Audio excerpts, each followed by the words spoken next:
Here is Sarita Canova with its second offensive possession, and they've got a man loose again. Here comes Eric Sparks. Eric Sparks all the way to the 37-yard line of Valley. We knew we were close the year before, and that following year we just kind of tasted. You know, we got that close the year before, and we knew we had all these guys coming back, and we had all these kids in a weight room that had dedicated themselves for 4 years, and all this kind of came together. I think the group that I was with, which included Eric and several others, we just had, throughout the years in the youth league and middle school, we always had lots of, success. And, getting that close in '93, I think just kind of made it that much easier to see in '94. So with that being said, we just had one of those teams that comes along every once in a while, and I was just lucky to be on it. Oh my goodness. Number 22, that is their defensive end, Paul White, crashed through and took the pitch man down as soon as he received the ball. My goodness, this is a whooping. The group of kids that Eric played with, it was a good group of kids. They were very close knit, not only on the field, but off the field. They were buddies. They liked each other. They hung around together, and they didn't just play football. They played baseball. They had a heck of a baseball team. Won the state championship the senior year, and they played basketball. They were just good athletes. What the thing was for CK, he had two receivers to choose. Second down, goal, 6-yard line. Bub Taylor to the outside.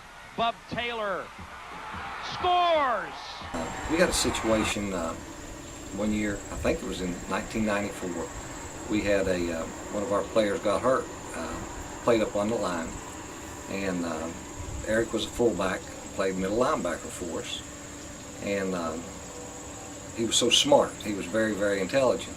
So we moved him from fullback up on the line, and he started that week simply because we knew that he knew all these blocking assignments, and it just made it, it was so smooth.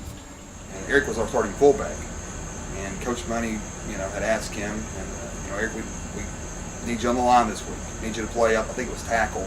Don't quote me, but I think it was left tackle. Need you to play tackle this week, and let Jimmy Dingus, who was another very good fullback, let Jimmy play fullback. Eric did it, and the funny thing about that is Jimmy Dingus, who, like I said, was a very good running back, actually had a career night that night. So it kind of makes you wonder, Eric's up there blocking. He's used to carrying the ball, and this night he's blocking, and the backup Jimmy has a career night. So I think that kind of tells you a lot about the kind of player Eric was, and also the kind of person he worked hard regardless of the position and what he'd done, what was asked of him. Tight end in there. Touchdown. That has to be Sarita Canova. Eric Sparks, I would say. The fullback spot, pounds in there behind the middle of his line. Actually, Sharon and I went to my parents in Kermit, and I was coaching Legion baseball then. We had a game Saturday afternoon, and my brother was in from North Carolina. We went up there afterwards and had a cookout, and we come into town. It was probably, I don't know, 10:30, whatever time it took place. And as we were driving into Canova, a police car went around us about 100 miles an hour. I saw where it went, and I said to Sharon, I said, I'm going to drive over and see what's going on. And we drove over and got on Route 60 and drove down. You could see the commotion there around behind the community center, and went down, turned back around, and there was several police cars there, and I saw Hunter Boschel standing out front. So I pulled over and just to get out and see what was going on, because there were several people there. And walked up, asked what was going on, and I don't remember who it was. Somebody told me that what had happened. Eric was injured. Of course, after that, the paramedics come out.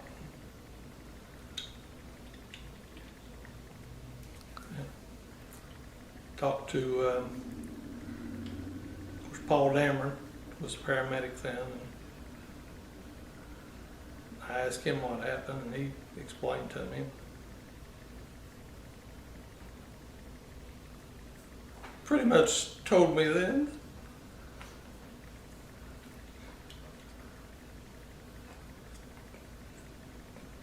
Yeah. He told me Eric was gone. I went home to hang out with a girl named Kelly, who was our new church youth director, and we had become friends over the summer, spent quite a bit of time together. I had recently had, about 10 days before, I had my tonsils taken out and was really kind of laid up from it. Ended up losing about 25 pounds through the whole thing, couldn't eat at all. So I wasn't feeling so great, and we just went down to hang out. Kelly was actually working on her sermon. She was supposed to deliver the sermon the next day, and she'd broken up with a guy about 3 weeks before that she'd been seeing for a couple of years. I was knocking at the door, and I went to the door, and completely unexpectedly, it was her ex-boyfriend. Let him in. They went in the back to talk for a bit. He said he'd come down to get some of his stuff and some money that she owed him. Seemed like, I mean, the guy was super polite. He was really docile. It just didn't seem like it was going to be an issue at all. They went in the back to talk, and after about maybe 20 or 30 minutes, Kelly came out to get a drink and asked me, told me that she wanted him to leave. And so I told her I would go in the back and say, hey man, I need you to go. And she goes, well, you know, you've been sick, and I just feel better if there was somebody here in case there's, you know, in case anything happens. And I'm like, Kelly, come on, it's not a big deal. He's being cool. He's a tiny little guy. I'm not worried about it. But she was pretty insistent that I call somebody. So I made a couple of phone calls. Tried to get a hold of my brother. He wasn't available. I tried to get a hold of another friend who was not available. Actually, the first time I called Eric, he wasn't available either. And then I tried his girlfriend's, and he was there. And I just said, hey man, you know, Kelly wants this guy to leave. Do you care to come down here for a minute?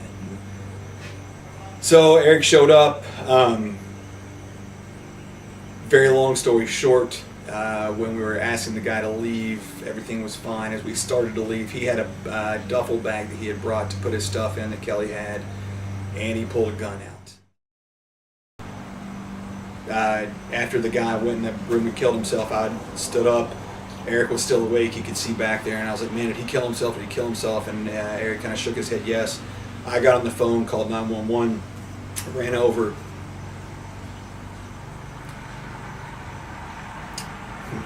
And was holding him, and he said, man, I'm going to get help. I'm going to get help. And took off. So at that time, you know, I wasn't clear on what the situation was. It took probably at least an hour, if not two, for me to get out from the scene. I had to give my statement. The state police came down. I sat in the state police car for a long time.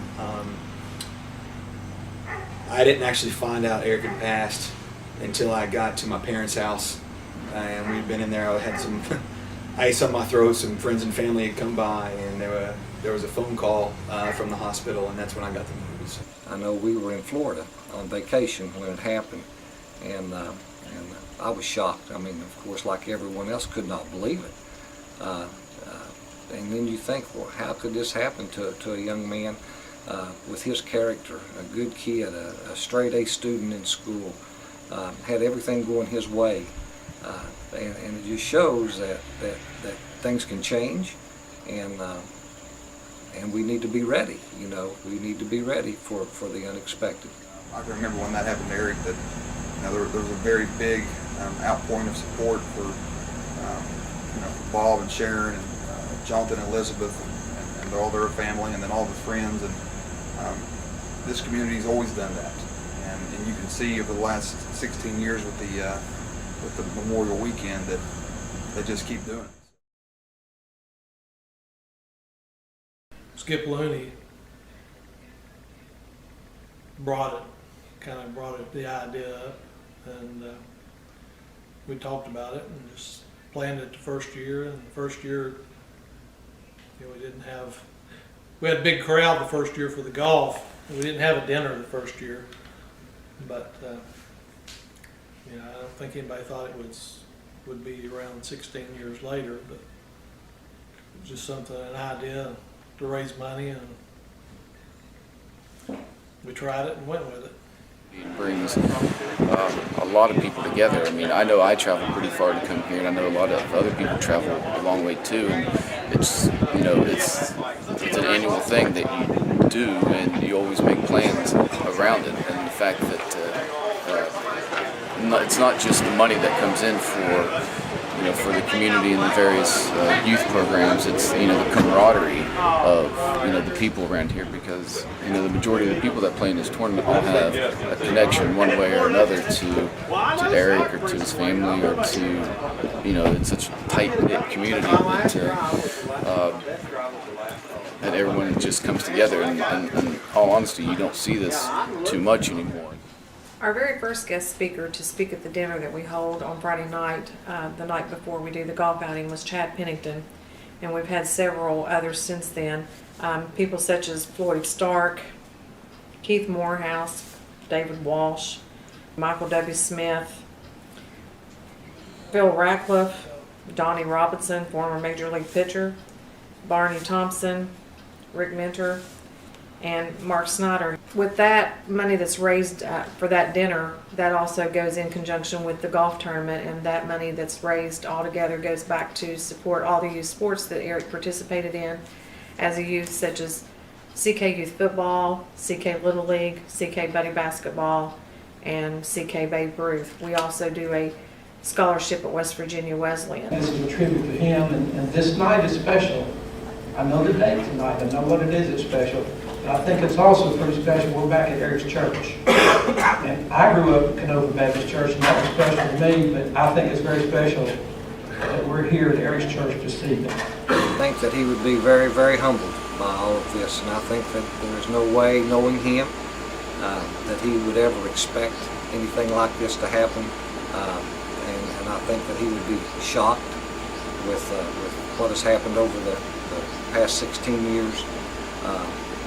But I think that he would be very proud of what has happened and how people have come together. So unexpected, so young. It definitely makes things worse, and I can only imagine what Bob and Sharon felt. You know, after having kids of my own now, I kind of get an idea of what they may have felt. And but they've been so good and so strong through the whole situation, and don't know how they do it. But, they're good people. Great family. They raised Eric into a nice young man. Our mascot was the Wonders, and during your Friday night football games and your basketball games and so forth, the cheerleaders would chant the cheer, "Wonders never cease," and that was our big motto when we actually had Sri Canova High School, and that still stands true today if you really think about it, because wonders truly never cease. If you look back on Eric's legacy, it hasn't ended. George, that is a tremendous single-A football team. And the Valley Lumberjacks, disheartened on the other sideline, but I tell you what, they have nothing to hang their heads about. Coming into this ball game 13 and over, they just met a buzzsaw tonight. They will be certainly remembered as one of the all-time great football teams in Class A football in West Virginia. They will. People are going to look back and think back 10 or 15 years from now, and I know a lot of folks are going to say, you know, when talking about some of the all-time great teams, do you remember that CK team back in 1994? Because they cruised through a 14-0. I really could use an angel in this time of hell. They say it gets better with time. I guess only time will tell.